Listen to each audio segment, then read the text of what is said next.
should you train or not when your kids or family members are sick? And so I was like, oh man, I would hate to be asymptomatic or something and then going to jiu-jitsu class and get the entire jiu-jitsu class sick. I was like, babe, we might as well just throw this away. She's like, you're never gonna drink again? I'm like, no, I don't think I'm ever gonna drink again. It feels good not drinking. It's unmotivated. I could be very unmotivated sometimes when I get like out of my routine of training and lifting and whatnot, friends or whatever, or even with like across the street with John, or when family comes to visit, that like, oh, let's have a drink. Like, no, I'm good.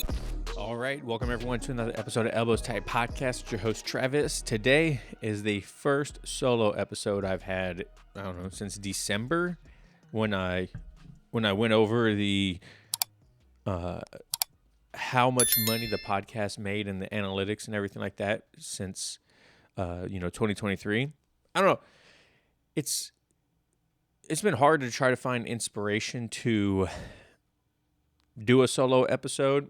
Even like interviewing people, you kind of go through these ruts, and it's kind of, and I attribute it to like blue belt blues or whatever it is. And the issue is it's just sometimes it's just hard to find a reason to sit down and chat. And I haven't really been training too much lately because my kids have been sick, and we'll get into that in a little bit. But my kids have been sick, and I don't know. It's been a crazy couple months already in the year. My kids have been started off with my oldest Charles sick for about 2 weeks, but he kind of is, he secludes himself and hangs out by himself, so I wasn't too worried about getting sick from him. But then my wife got sick, and then my two little ones got sick, and I'm around them all the time because, as you guys know, I watch my kids in the morning and then I work in the afternoons. And so if there's anything going on during the day that stops me from training, then I typically don't get to train as much as I want to, which sucks, but hey, it is what it is. So the kids have been sick, work has been crazy, life has been crazy. And, it's just, to be honest, it's just hard for me to sit down because I just feel like nothing in my journey recently has been impactful enough to share it with you, I guess you could say. It probably is just in my head, but it was a true feeling, and sometimes I get in like these creative ruts where I kind of feel like I'm repeating myself, but repeating yourself isn't bad as long as you're giving the same message and it's a good message. But I'm happy to be sitting here. I'm just happy to be sitting here and doing a solo episode and talking to some of you guys. You guys giving me some great ideas on things I can talk about in a solo, catch you guys up with my journey and everything like that. So, but I have been doing the 10 a.m. class. It's fantastic. It's been taught by my buddy and purple belt, Keegan. He's a great practitioner. And he's been doing jiu-jitsu, I think, probably about 4 or 5 years now, and he's a purple belt and wealth of knowledge, someone that's really, in the weeds with it. Him and one of our other coach, Jack, are starting up another podcast, and I'll put out more details about that. They haven't asked me to promote it or anything like that, but they're great people and great friends, and so I want to help them.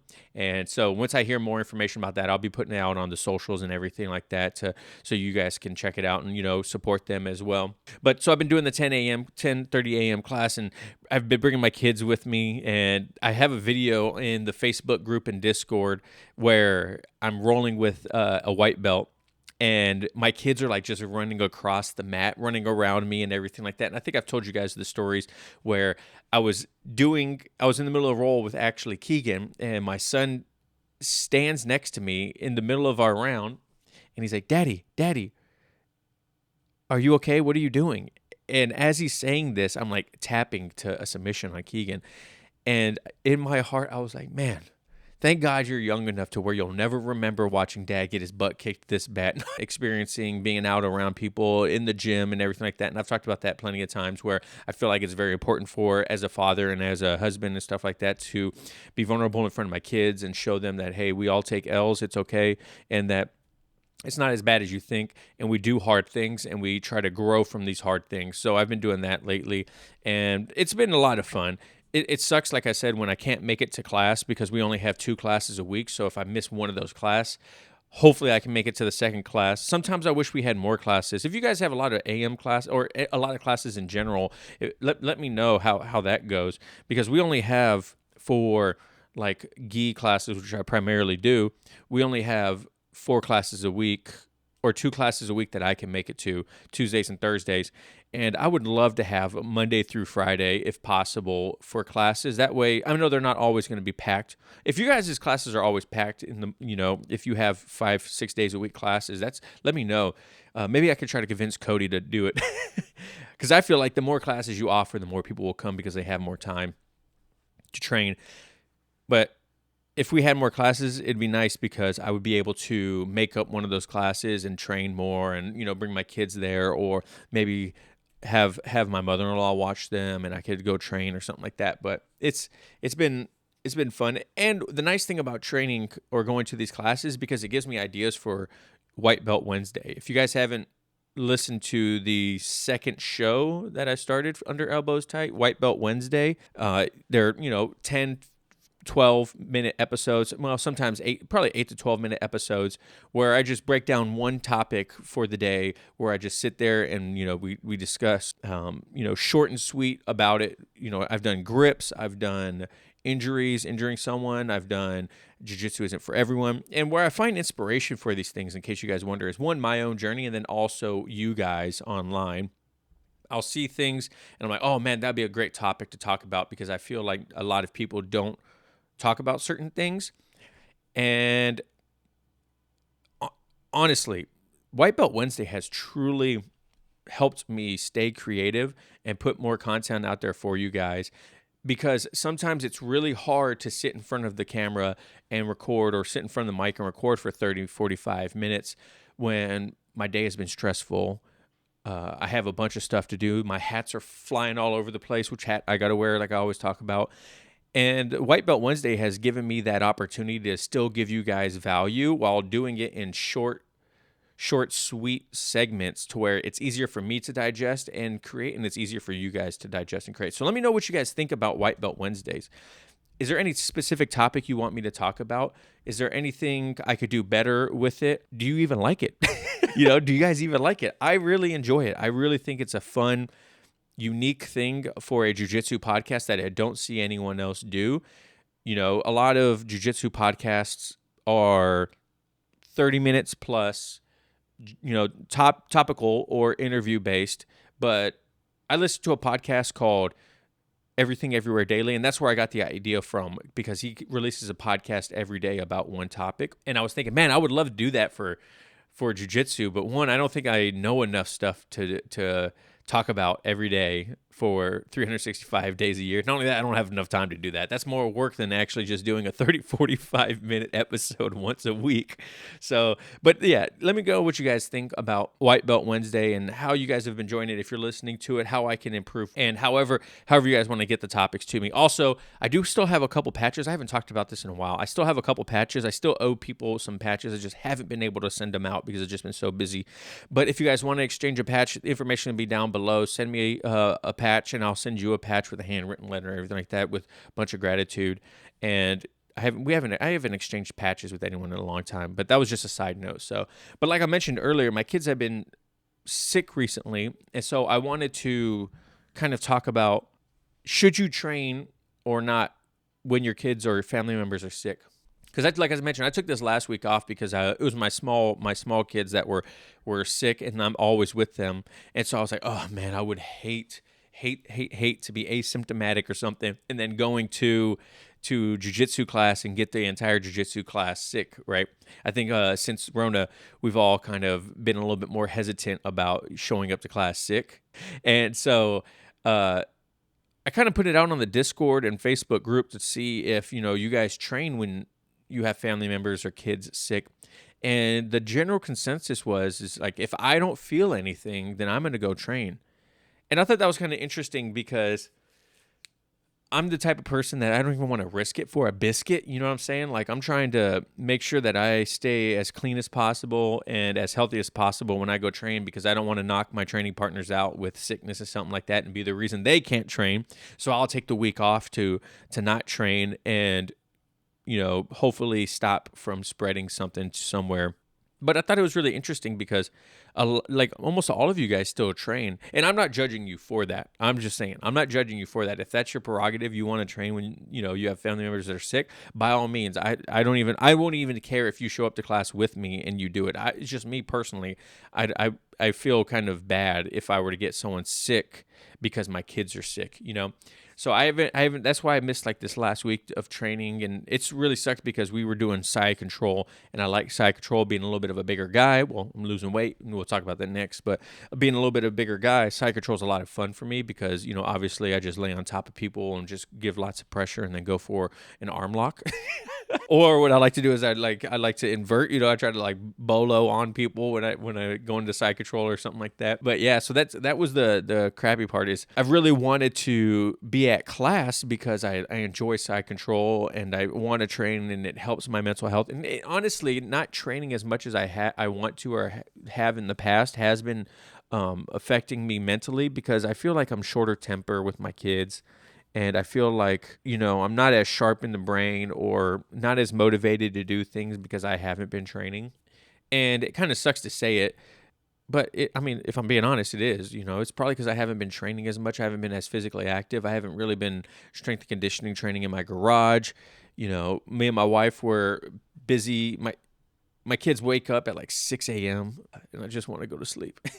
But, from the time they wake up to the time they go to bed, me and my wife were like jam-packed throughout the day, just go, go, go. And so yesterday we planned on working out in the garage because our garage is nice and clean now and never got to it. So that kind of sucks. But, it's unmotivated. I could be very unmotivated sometimes when I get like out of my routine of training and lifting and whatnot, and getting back into that groove is hard. If you guys experience that, let me know. When you're go go go, you're doing good, you're crushing it, and then all of a sudden you're like, oh man, something got in the way. Now I can't do this anymore. Now I can't train. And then when you try to start back up again, you keep hitting that wall that to do it. That's kind of where I'm at right now. And I know it's all psychological. And I've done a little bit of working out, strength and conditioning wise, with just some kettlebells and dumbbells in my living room with my kids. Like, say my daughter goes down to sleep, and I'm like, okay, I'm gonna look up like bulletproof for BJJ on YouTube, and I'm gonna look up, see what JT and them say about doing strength and conditioning with a kettlebell, and just try to do some of those exercises in my living room and just get something in. Right? I feel a whole lot better when I get like a 10-15 minute just quick lifting session in my living room with my son chilling next to me, talking to me, being all rambunctious and whatnot, better than when I just sit on the couch for 10 or 15 minutes and don't do anything, or I clean or do projects around the house or whatever it is. These things take place of my lifting, and then I can feel it. If you guys have experienced that, let me know. But yeah, so I'll grab my kettlebell, do some stuff in the living room. That's my strength and conditioning pretty much right now, and I feel like my weight loss journey would be a lot further along now if I worked out more. I'm able to work out, I just don't. And that's just me, I really should make it more of a priority to get into my garage and get on the treadmill or do some kettlebell stuff or whatever, but I just don't. And once again, I think it's because I'm in that funk right now, just, with life just being so busy and everything like that. I think it's just the funk. And it's all a season. I always tell my wife, nothing is permanent. We go through these seasons, we ebbs and flows, highs and lows, or peaks and valleys, and I'm not in a valley right now, but I just feel like I'm going downhill from a hike and hitting some switchbacks. So it's a little bit of a slower down, but I'm excited for getting out of this because I feel like once I'm out of this like a little bit of a rut right now, it's going to be a whole lot better for me to get back into the gym, be more motivated, and I know I shouldn't wait for me to get out of there. I should just have the discipline to get in there and do it. So I just need to hunker down and do it. And that's what I've been doing with my nutrition. So my nutrition, as you guys heard me talk about before, when I talked to like Alex Macklin, I've been using the Macro Factor. Let me see if I can pull it up on my phone. The Macro Factor app, if you guys can see that. And so I've been losing some good amount of weight. Here, I'm going to pull up my weight chart. So as you guys can see, if you're watching this on YouTube, my weight chart is going down, down, down right now. So I'm at around 203. When I started, I was at 213, 214, 215, somewhere around there. And I've been feeling great. I feel it in my face. I feel it in my gut.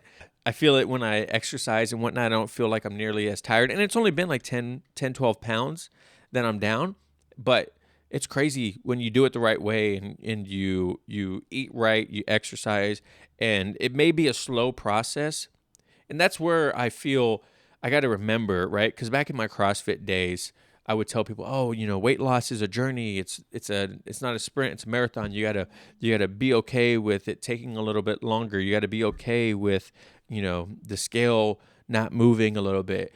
And I'm not gonna lie to you guys. There's a couple days when the scale hasn't moved on me, and I'm like, golly, I hit my macros like a week in a row. I'm in such a calorie deficit. Why isn't this moving? And there's so many things that play into that daily scale read that I shouldn't be focusing on so hard. Like the other day, I went over to talk to John because he lives right across the street from me.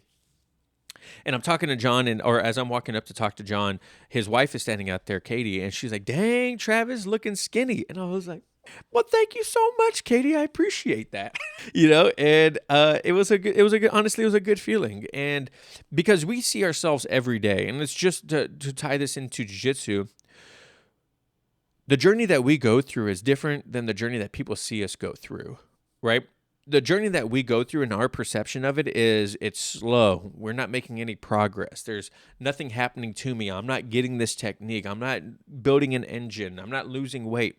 We can see a completely different journey than what people on the outside are seeing from us, right? When you're in jiu-jitsu, those first 6 months are hard, right? When building that habit of showing up to class is really hard. And you're like, I'm not learning anything. I'm not tapping anyone. I'm always getting submitted. I'm not doing anything better until one of those moments when someone comes up to you like, "Dude, your guard passing skill has gotten so much better."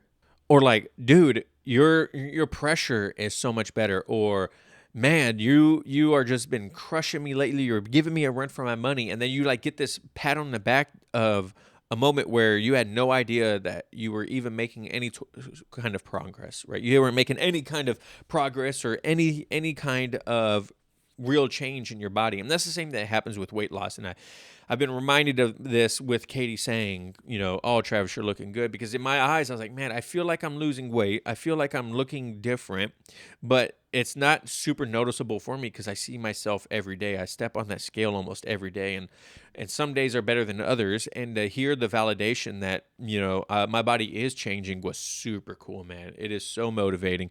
Same thing if like my black belt were to say, "Oh man, you're giving me a much harder time on our rolls." And it's an eye opener, and it motivates me to want to keep going. It motivates me to want to keep training. It motivates me to want to keep counting my food and making sure I'm eating healthy and getting my good fats in, making sure I'm eating my good carbohydrates. I've been crushing it. If you guys don't eat these like carb balance tortillas, they're like 24 carbs, but like 20 grams of fiber. I've been eating those with like every meal. That with like some like chicken, a little bit of shredded lettuce, some salsa. Oh, let me just tell you, it's been a game changer. It makes everything so much easier. And, the more fiber you eat, the better it is for weight loss and, the feeling of satiation or satiation, satiety. Let me know if I'm saying that wrong. The feeling of feeling full, right? Like not wanting to eat anymore. That's been helping out a lot. And, I've rewarded myself once a week with Lordell. We do a cheat meal last night. It was Jersey Mike's. If you guys have never had Jersey Mike's, it's probably one of the best subs. It's probably one of the best subs out there I've had. And we send food TikToks to each other, things to try for cheat meals. And yesterday it was a number 9 from Jersey Mike's with the pepper jelly or pepper relish, and then we dipped it in a little bit of like Kinder's buffalo sauce. Delicious, so good. My mouth is actually watering right now. I need to stop talking about it. But my weight loss journey has been much better than my jiu-jitsu journey because I just haven't been making it to training. But it feels good knowing that even though I haven't been training, I haven't been doing my strength conditioning as much as I have. I'm still losing weight. I'm still seeing physiological changes with my diet. I'm feeling better. I'm drinking more water. Oh, I stopped drinking. I completely forgot to mention that. I stopped drinking. Last time I had a drink was I had maybe 1 or 2 beers in January. I think January. And and this has nothing to do with like a New Year's resolution or anything like that, but I talk to other people that don't drink, and it's been nice not drinking. I drink non-alcoholic now, so like Corona has some good stuff.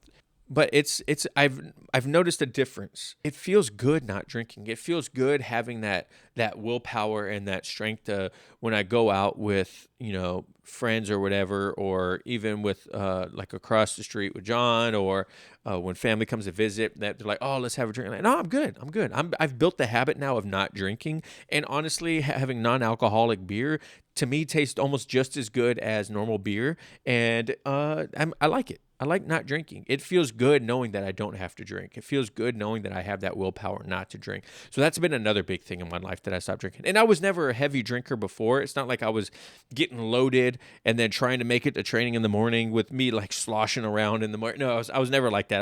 My wife would always make fun of me saying that, I would crack a beer and never finish it anyways. So I was never really a heavy drinker, unless you were talking about like Sailor Travis. When I was in the Navy, I was a heavy drinker.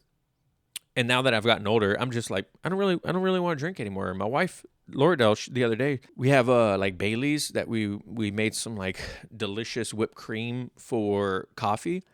I was like, babe, we might as well just throw this away. She's like, you're never going to drink again? Like, no, I don't think I'm ever going to drink again. It feels good not drinking. So that's been another huge perk that's been going on in my life. So, speaking of perks, though, if you guys haven't heard, and I don't know how you wouldn't if you listen to the show, but we have a Patreon and YouTube memberships now. We are monetized on YouTube, full partnership on YouTube. So anytime you guys watch a YouTube channel or the YouTube channel, I get paid for it. It's nice. It's so cool.